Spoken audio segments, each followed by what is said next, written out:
Hi, my name is Amanda Cotton. I'm with Liberty University Education Course 504, Philosophy and Education. Today I'm going to speak about John Locke and his educational ideas and the impacts he had on education and his overall philosophy. John Locke was born in 1632 to an English lawyer. He grew up wealthy and received a great education, first at Westminster School in London and then at Oxford.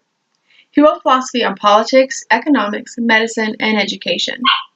Following the scientific reasoning of Francis Bacon, Locke came to the conclusion that our knowledge of the world does not come from reason, but experience. This viewpoint is known as empiricism.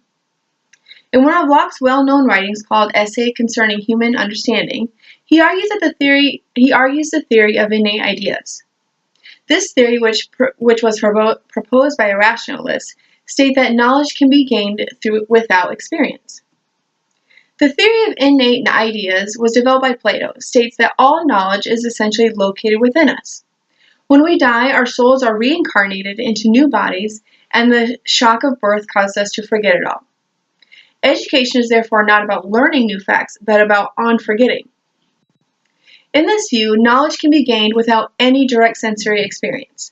From this viewpoint, a math formula is known simply by the powers of reason and logic, and not through a learned experience. Any idea may exist so deep in a person's memory that for a time it is difficult or even impossible to recall, and not accessible to the conscious mind. Many argue this theory: all knowledge cannot be innate. For example, the other day my daughter came to me with a math problem, and she said, "Mom, what does this number mean with the lines on either side of it?" And right away I said, "Oh, that's an absolute integer." And I was actually stunned. I said, "Wow, I don't even know where that came from." That proves to me that I was not born with that idea. I was somehow gained that knowledge through my experience in education.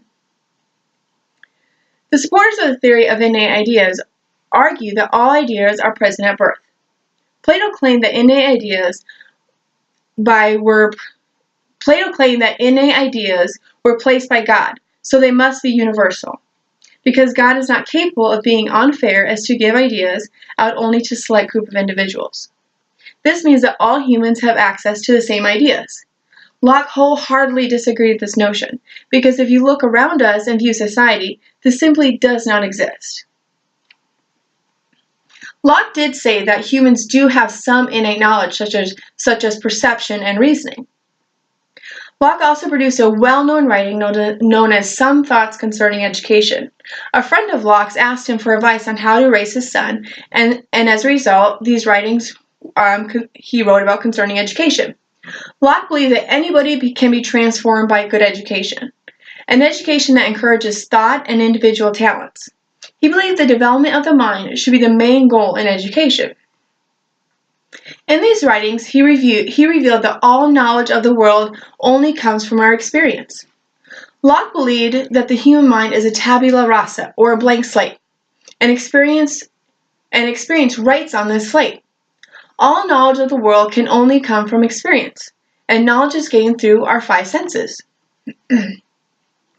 Locke's philosophy and education made an impact by revealing to educators that they should explore students' curiosity and imagination to enhance the learning environment.